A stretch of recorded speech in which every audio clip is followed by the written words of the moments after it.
Yo guys, it's me, Massey. I said it's a fucking other Matsy Monday. Whoa, whoa. Wish it was Sunday. Whoa, whoa. Fucking Sunday. Yeah. Shine to moon on the sea. Far away from the dry land and the bitter memory, casting out my sweet life with abandonment love. No ceiling bearing down on me, set the starry sky above with light in my hair. You my arm. Woo. Yo, alright guys, it's Matsy. Have you ever noticed? Right, so here's the thing. Here's a question. If the world's getting better and better, as I keep enjoying saying to everyone, the world is getting better and better, right? On every measurable scale, the world is getting better and better and better. So if this is the case, why does everything just seem so fucked? Why does it seem so fucked? Let's go into the realms of my mind and find out, shall we? More people commit suicide in richer countries, like ours, for example, than anywhere else in the world. So why is that? It's quite poignant, I think. If everything's so good, why do more people commit suicide in richer countries? Is the answer to go back to the good old days? I don't think so. In fact, it definitely isn't. What's probably the right answer is to work with the advancements that we've made and struggle forwards. That is the way to survive well. The reason why there's more suicide, for example, I think it's because there's a lack of belonging in people. Whereas in years gone by, we had more tight-knit communities. We had much more of a sense of belonging to each other, to our own tribe. We had social institutions that, if somebody starts to step out of line, social institutions are bringing back into line. Social institutions are just like your local neighbourhood, maybe your church or your place where you go to worship. You don't really get other people's parents telling your kids off anymore, whereas back in the day, people used to tell other kids, parents used to tell other kids off all the time, and it was just accepted. I love telling my kids' mates off. I love it. I think it does them good. But you don't really get much of this stuff anymore. And what it leads to is something called anima. There's a term called anima, and what it means is there's just a lack of direction in society. That society don't really have any boundaries. There's just like a feeling of emptiness and lack of direction and hope. Really, that's what anima is. But it's because having complete freedom to do whatever you want isn't as good as it first sounds. We need boundaries. People who can do whatever they want whenever they want typically might end up quite sad and lonely people. We need boundaries. We need some restrictions are good to have, and it's just a fact of life. We create boundaries for kids because we know what's better for them. Well, we need boundaries too. Adults need boundaries too. What did I read earlier yesterday? Less people than ever speak to people that they know about the real problems. Less people speak about their real problems than ever at the moment. We're all so busy seeming like we've got everything together.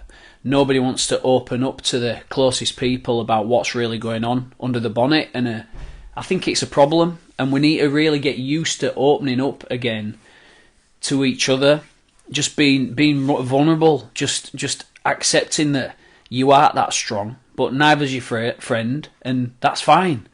Together we're stronger. The richer the countries means that they get better educated, and the better educated people become, the more rational that we become, and the more rational we become, we start to understand and question things more. Now that's great because we understand the past well, and we understand what's going on a bit better than we ever have, but we can't see into the future. So because we can't see into the future, we've got no direction. I'm talking generally here. Generally speaking, people don't have much direction, or a lot of people, society don't have much direction. And that's what religion has always provided. Religion's provided direction. Religion provided a tangible future for people when we all knew what had happened in the past. We all know what's going on right now, but religion's always given us a community and something to work towards.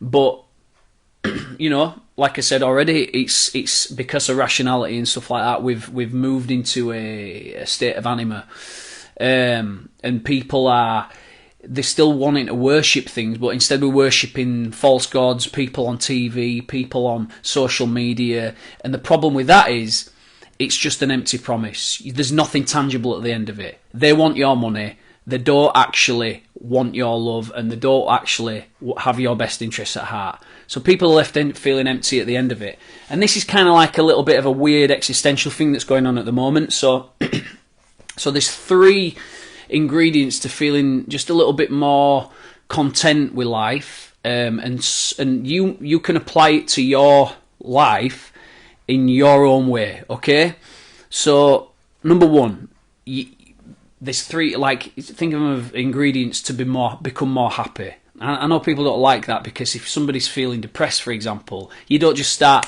feeling happy like that. It's a slow work in progress. There's a lot of inside work going on. Some people aren't born with some people aren't lucky enough to be born with more endorphins in the brain. It's just the way it is.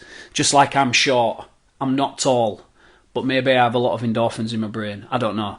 But so ingredient number 1, it helps that we're in control. We need to feel like we're at least in control of our own fate somehow, or in control of our own lives. We like to have a certain level of autonomy.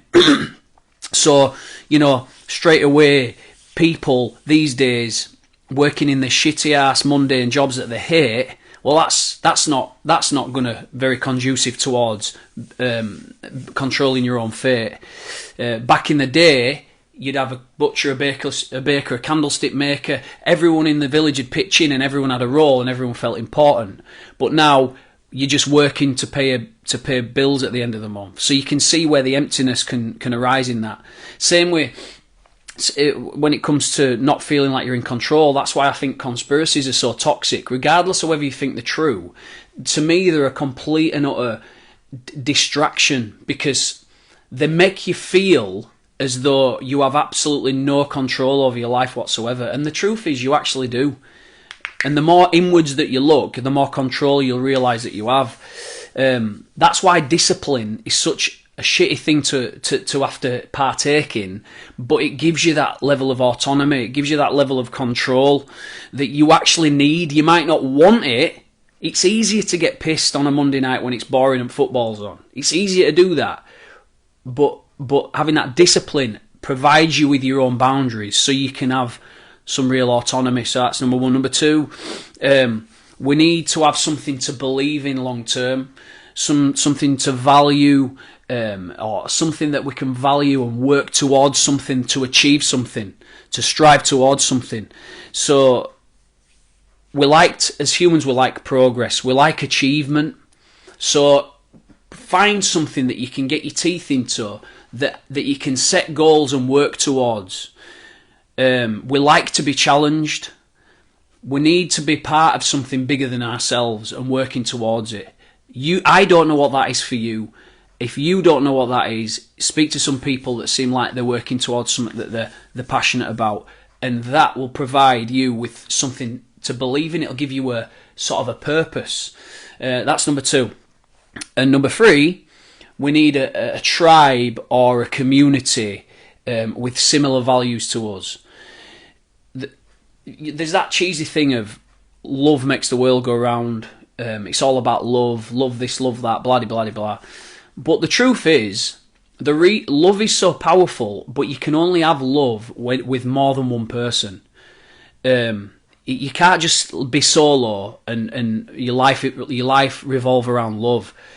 There has to be more than one person by definition for you to love them.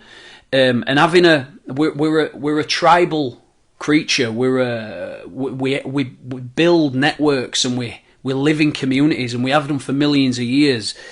And without a tribe that we feel like we belong to, we start to feel a bit isolated. And isolation, anthropologically speaking, equals death. Now, if you're kind of quite insecure, what you tend to find, you might join a group of bitchy mums, and it's toxic. But that initial feeling of welcomeness, you feel part of it. That's almost like a drug, and you want more of it. But you're actually involved in a bitchy sort of a toxic group. That's up to you to notice, or someone else to show you, and you remove yourself from it. Same again with conspiracy groups. People flock around this negative entity because it gives them a feeling of belonging, like they're part of something, when in fact it's just eating away at your soul. And it's important that we get with people who have positive social norms, a good ethic, a good crack, groups of people who are decent, who've got your back. These kind of people, we need to be around these kind of people. And as we integrate into these kind of things, and we set the example as well, we live the example of what we'd like to see, the anima, the directionlessness of things starts to disappear, because we feel part of something. We feel part of a group. We're working towards something. And we feel like we're in control of things. And those three things will give us a lot more contentment. It's a slow process, and it involves a lot of self-awareness and being honest with ourselves. And it's a daily thing, so just keep rejigging it in your own mind. But anyway, I hope you enjoyed it. I quite like this topic, and I'll love you later. I'll love you, and see you later on, guys. Bye.